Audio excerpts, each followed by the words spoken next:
All right, gentlemen, good to see you. How are we doing? Good. Good. Awesome. So back at it for our show here. Wanted to hop in today. Michele, I know you kind of revealed to us, or you've revealed to me a couple days ago that you worked with our friend Amy with running, and I kind of want to dive right into that because you do a little bit more of that that kind of realm than we do. Mm-hmm. A little bit of a broad question, I guess, but when you work with these runners, I guess I won't say tell me what you, but give me a few examples of what you look for, maybe an example or two of some issues you run into commonly with the distance runner, and kind of some of the strategies you've gone to improve that. I think if I had to narrow it down to three things, I'd say the first thing is what all of us work on, which is posterior chain. Mm-hmm. So there's only two muscles, guys, that can produce forward motion, like actual propulsion in the posterior chain. Your calf and your glute. Your hamstring does it through reverse action. When your heel hits the ground, it does like rowing a boat, and that you put the oar in front of you and you pull through the water to push the canoe forward, Right. or the kayak. Whereas the calf and the glute, actually, it needs to be in extension, or it goes through to extension in order to create push off. So just the same as a lot of us, just the same as like most of our other athletes, we're having to work on encouraging or emphasizing posterior chain activation. The same goes for runners. The second thing is, if you think about it, running, not to get all mathematical on you guys, but think about what a tangent is, which is ironic that Michele is talking about tangents. But so think about what a tangent is. A tangent is when something is going around a circle and then going around a circle and then it goes off of that circle, right? So running is tangential. What that means is that it's actually an anti-rotation exercise. So when you go to push off, if you continue turning, you would just spin in the air, right? So you need to have enough stiffness on the contralateral side that's why it's really important to pull through that arm in order to create that rotation. And then you push through the posterior chain on the driving side in order to create that push off, that economic push off. That also is where, in order to get that eccentric loading, so you bring your hamstring, your thigh up, you go into hip flexion, and we actually need your glutes to stretch. Well, the problem is that if you lose your pelvis position, then you're not able to stretch your glutes. You're actually just you're stretching your back.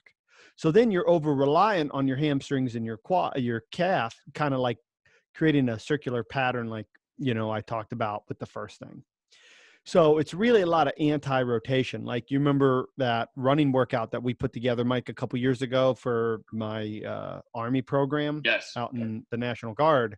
We built literally an entire program just on like RFE squats, anti-rotation presses, all these other things to encourage or reinforce that anti-rotation stability in a running specific workout.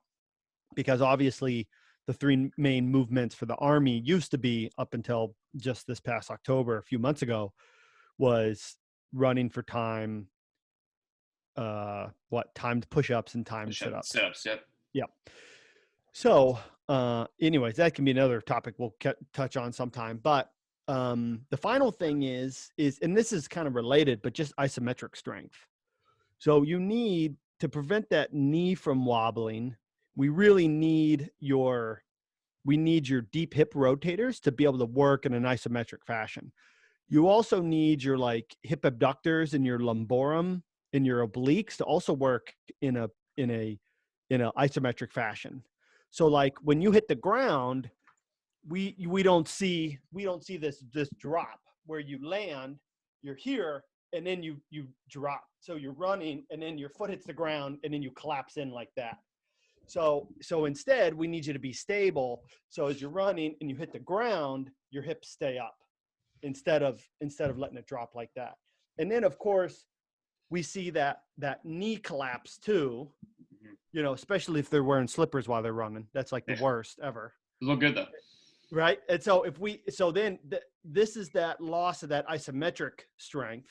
And so we need you, whether your neutral position is here, here, or here, we need you to not move. We need you to not wiggle as you land. So that would be those three things. Of course, the isometric version, the isometric strength utilization and anti-rotation are kind of the same thing, right? Right. But I apply it a little bit differently, just in that you have that tangential force. So for the anti-rotation, you need to allow that rotation, but then it needs to hit a wall and it stops and propels you forward. Versus the isometric strength, like your knee should never wiggle unless you're like in cross country and you're literally zigzagging over branches and, you know, and you're fighting with your opponents while you're running. So that, I think that's where I would start with most people. But I guess the final thing that applies no matter what, this is like a prerequisite. I learned this when I took my USA track and field certification. The number one most important thing for runners is posture, because all the muscles attached to your pelvis, your back, your abdominals, your glutes, your hip flexors, your abductors, all these muscles, all of them attached to your pelvis. So if you can't control the position and rotation of your pelvis, then those muscles have nothing sturdy to stand on. I'll let you guys jump in 1 second. The only other thing I'll say, but the example I give for that is those muscles are attached to the pelvis. So the pelvis has to be stable for those muscles to do their job. For example, if you're sitting on the floor, if you're sitting back here behind me, and I'm going to help you up like the basketball players do or football players do, you know, when they're on the ground, what do? I extend my hand to you, and then I have to brace myself so that when you pull on me, it's the arm and you that moves instead of me that moves. We've all had that, like somebody pulls on us, we don't expect it or whatnot, and you kind of get jerked forward. Well, that's because you weren't braced well. So you need to treat your pelvis the same way. And most of that comes from the abdominal muscles, because of the way that they can hold your pelvis back. Whereas the back extensors, they are, of course, have an important role too, but they don't have as much control because they align themselves next to and somewhat obliquely to the spinous processes on your spine. Versus the abdominals, the lumborum, the obliques, the rectus, they all wrap around entirely around the pelvis and the rib cage and the abdomen in order to give three-dimensional stability, despite the fact that those back muscles might have the leverage because of their exact location. Right. So that all plays in so interestingly too, where like runners and lifters or trainers for strength, it almost kind of gets presented as, polar opposites of the, kind of fitness spectrum, but how it all plays into one. From our perspective, I think we mentioned this on another recording we did, but, you attack that stuff, from an aspect of obviously you're preventing injury, you're, making the most efficient, and you do some of this too, but the way we look at it is, you mentioned the efficiency of posterior muscles that propel you forward. So when people get this idea of being a long distance runner, obviously, they get like the body weight kind of complex. Almost you want to stay light to be efficient.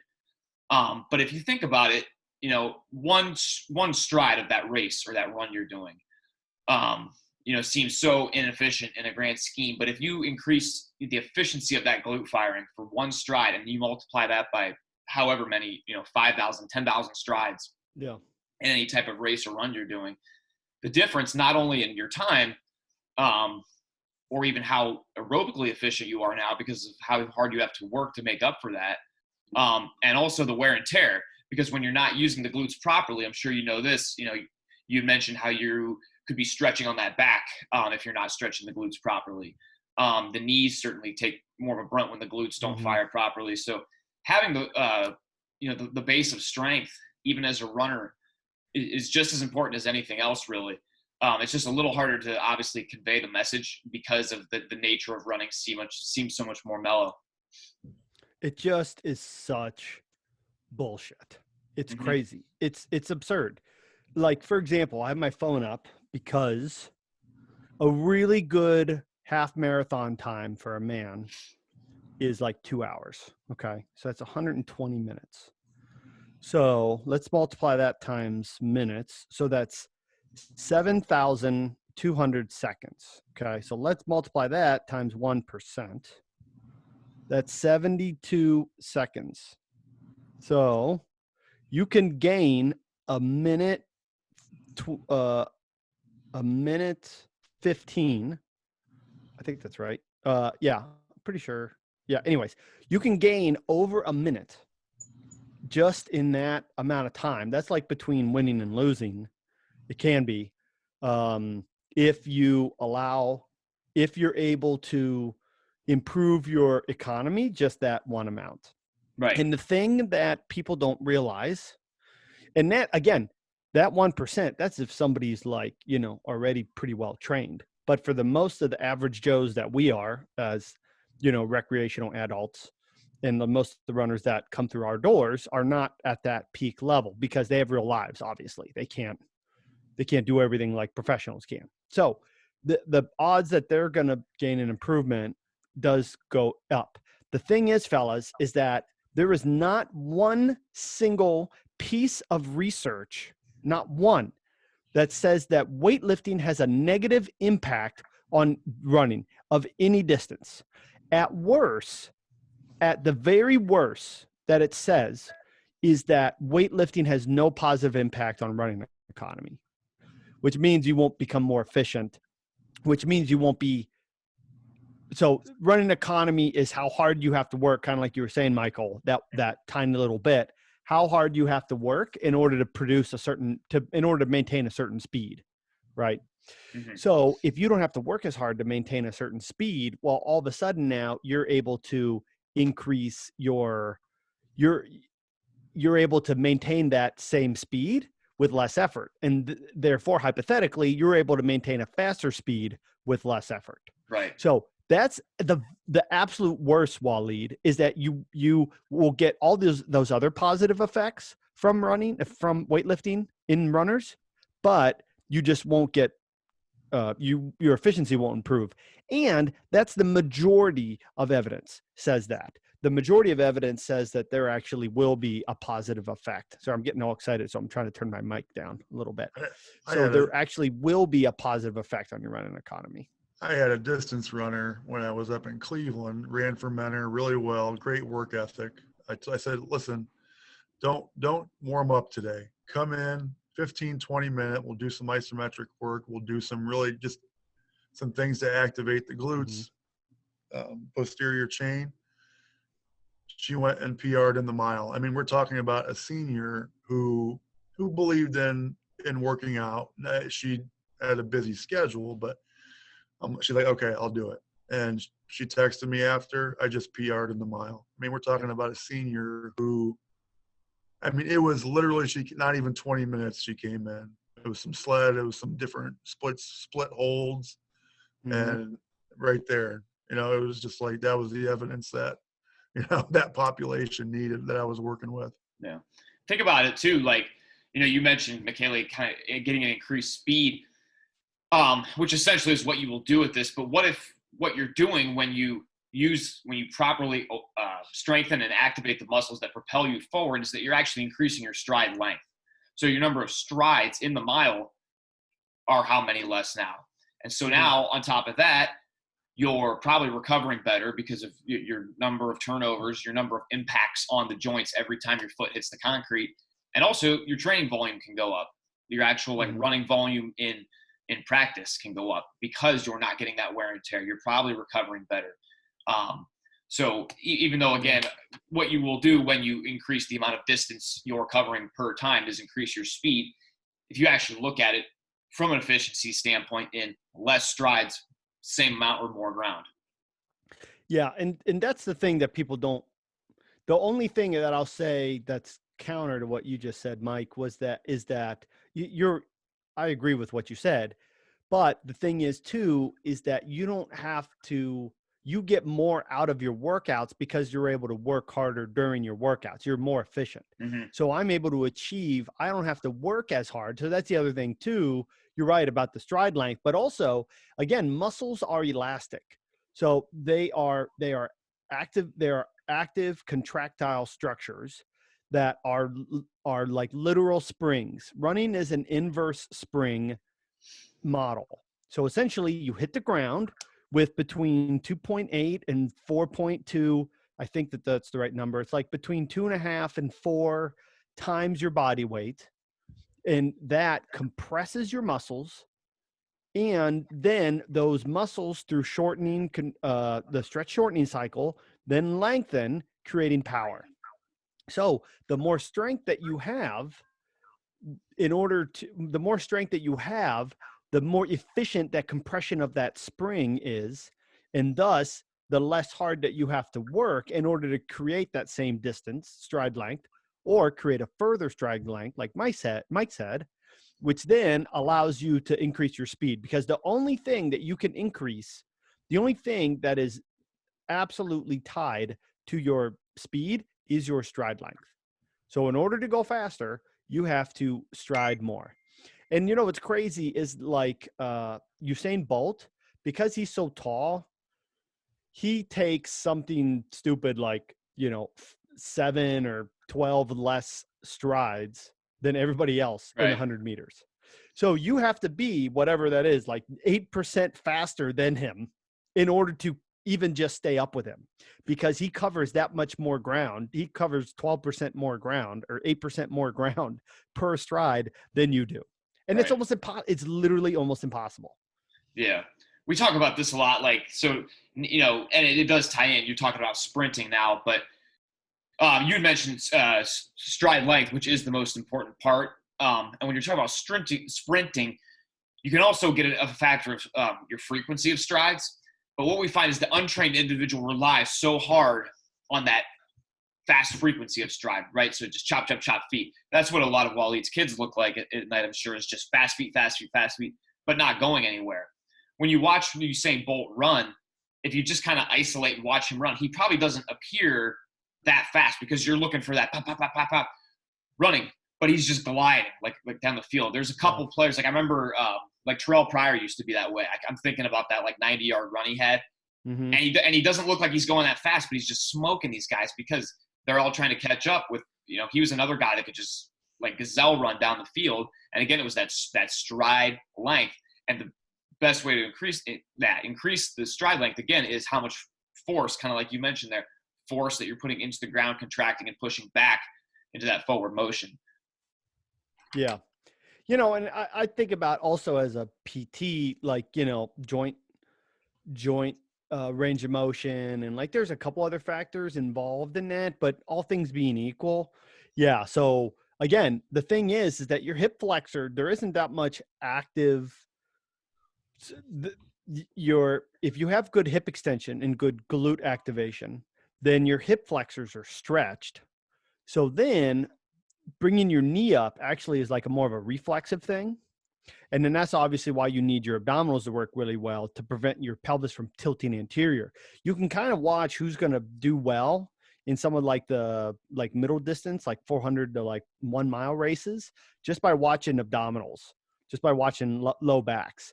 Who all of a sudden loses their tilt first is going to really influence who actually wins or loses, because they're not able to maintain that force production through their legs.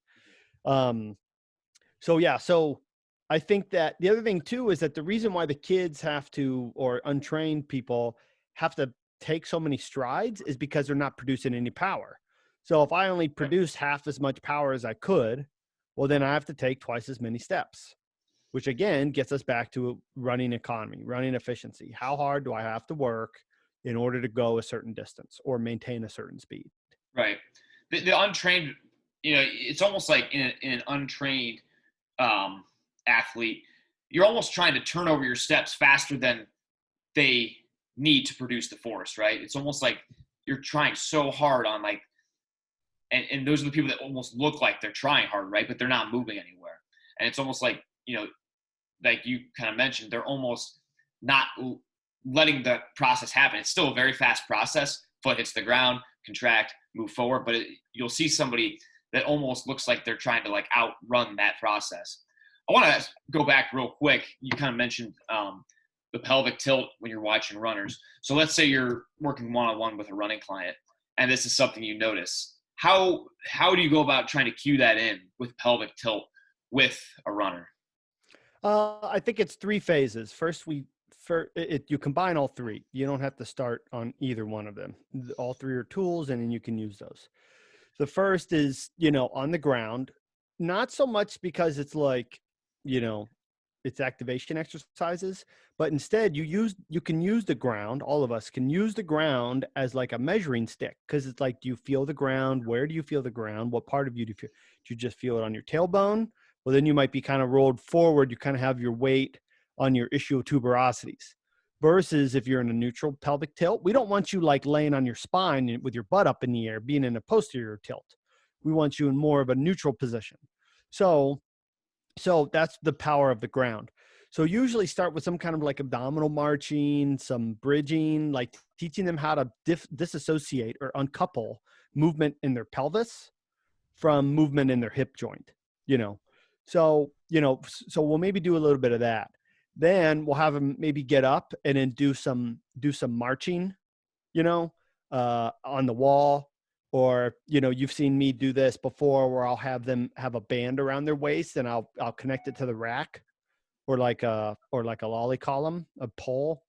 And then that way I'm asking them to now create that active hip extension while they're also staying in that neutral position.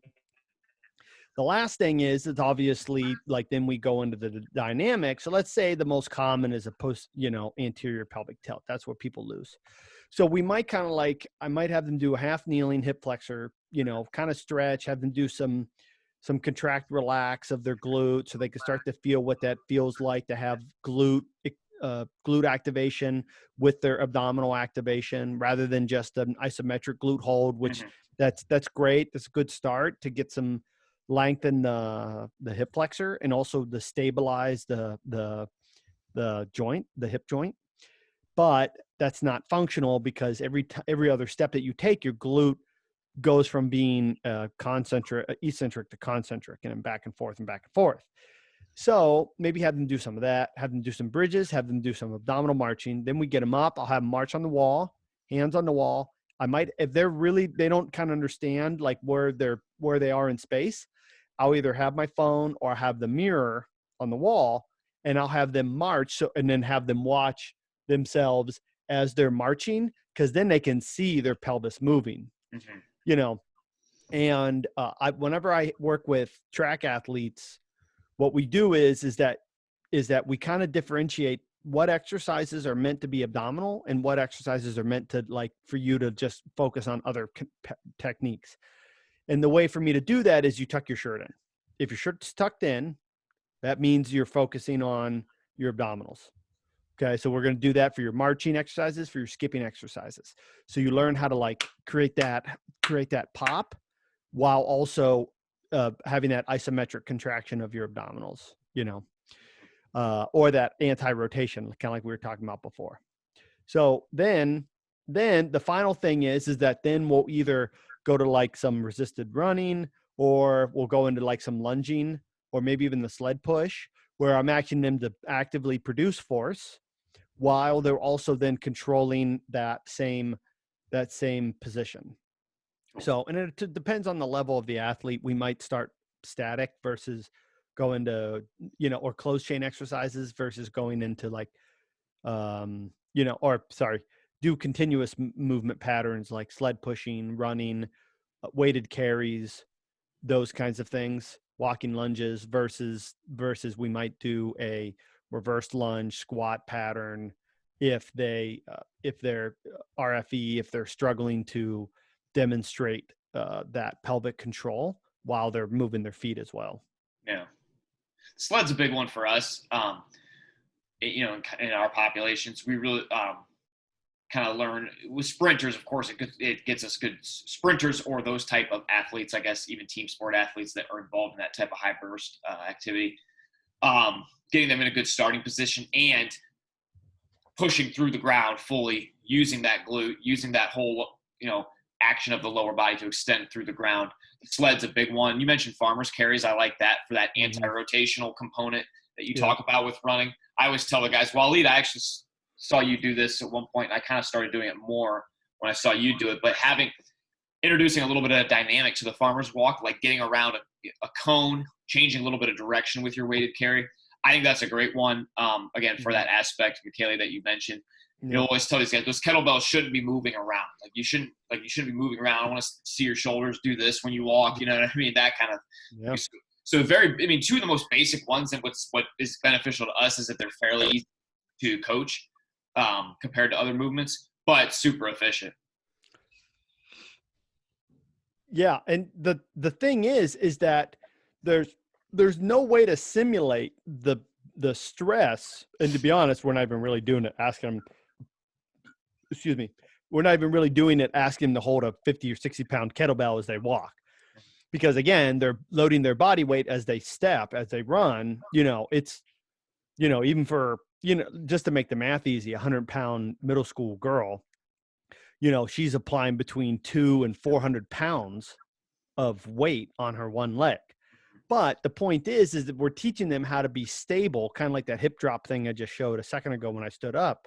We're teaching them how to be stable on one leg while being loaded as well. Now, whether that's gravity in your own body weight, or if that's us providing an external load with a dumbbell, then it totally, even though it's the magnitude is different, the objective isn't.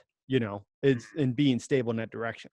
The other thing too, guys, is remember, why is sled pushing such a great exercise? There is very little eccentric loading. So there is almost no soreness that comes from just sled pushing. So it is a great exercise for runners that are very concerned and have to be managed, the amount of stress, especially because, guys, we need to talk about nutrition. We need to talk about energy deficiency, and we need to talk about bone health of runners. Right. The thing is that a lot of runners, they try to improve their bone health by running more. I mean, that's not what they're actively trying to do, but they're trying to run themselves into shape. And instead, all their high intensity work is done with the excessive loading and energy demand that comes with running. Right. And instead, what we can do is get them in the gym and do some high output workouts, and then they're actually working on their cardiovascular system while we're loading them at more controlled settings and without the same bone stress that would otherwise occur. Right. It's like the age old, strength coaches or trainers saying is like sometimes the best way to improve on something like that is to slow things down and break it down. So like you mentioned there.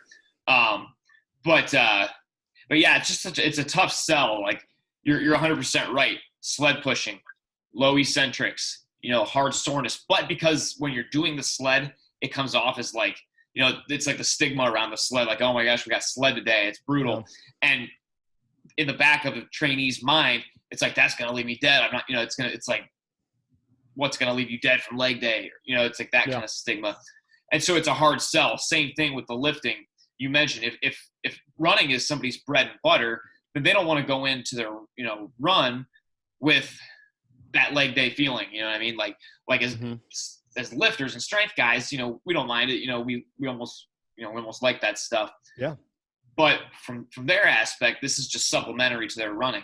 And so managing the volume is big.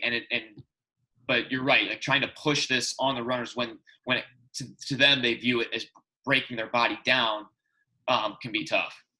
Well, it's just like Waleed said, it doesn't take much in order to produce an effect. Right. And so I think we start there. We meet athletes with where they are, give them we need them to be vulnerable and willing to try a little bit, like Waleed's athlete was. But, and then the results will speak for themselves, but again, we need to meet them where they are. And running is their primary sport, and it is a high energy demand. And they do need to make sure they have their fueling right, like all of our athletes do, but especially when it requires so many calories to run 40 to 50 to 60 miles to 100 miles a week, man. Yeah. And high impact reps too. I mean, Yep. Like I said, it's not loaded like we feel, but every stride, you mentioned the amount of force that your body takes with every single stride. And these runners are crazy sometimes. You know what I mean? They'll do 15 miles in a day, and that's their light day. So however many strides that is, who knows? That's every single time, that much force, shock through the body. Yep. So, yeah. So I just think, we need to make sure that we're, the first thing is not work less hard. The first thing is fuel better, to make sure they're eating better, and, there's a lot of nutritional resources out there. I have 2 dietitians that work with me. So if anybody out here, and so remember, a dietitian is a nutritionist that has academic medical training, that they're state licensed. So if you guys have any questions, reach out, fuelmoverecover@gmail.com. Now, the other thing is that otherwise we need as coaches to encourage our athletes to get in, work your ass off, and then make sure you're eating enough and you're sleeping enough. Sleep, yep. And so don't take away work, increase rest before you take away work. And that applies to guys when you're running. Jack Daniels, that's funny that one of the famous running guys is like, did you guys know that there's a running guru named Jack Daniels? No. So there's a running guru named Jack Daniels. So, which I think is just hilarious. But, the Jack Daniels I knew Waleed in college was not a running guru. So he definitely did not help me with my running. That's for sure. But yeah, so he talks about anytime you do a workout, always increase your rest before you decrease your work, So, and just to all the way back around, Mike, to what you said, if we can get kids stronger and adults, to be honest, and adults stronger, you get more out of less. You don't have to run as far to get the same intensity of a workout. You don't have to run as many days to get the same intensity of the workout. And the coup de grace, the icing on the top, is that you feel better, like you said, Mike, when you do the same amount of work. Right. It's a similar concept that we put in when we continue to incorporate max effort work with a more sub-maximal sport. So whether it is like soccer or basketball, even though there are moments of max effort output in a game like that, the game is more non-going. You're not sprinting, nonstop throughout a soccer game. You're more go and aerobic. But if we can increase your maximal output, then when you're out there putting out your sub-maximal output, it is much more efficient. So it's that similar kind of concept with all other kinds of populations too. Yeah, for sure. Yep. So again, it's taking the ruler, it's changing, it's sliding it up. Yeah, just raising the bar for yourself, essentially. Yep. Wally, anything on top of that? Yeah, I mean, we're talking mostly about lower body, but the upper body is moving as fast as the lower body when you're running or sprinting or very good point. It is. So, yeah, especially. Go ahead, Wally. Sorry. No, you're good. Go ahead and finish. No, just getting strong in the upper body is, That's a really good point.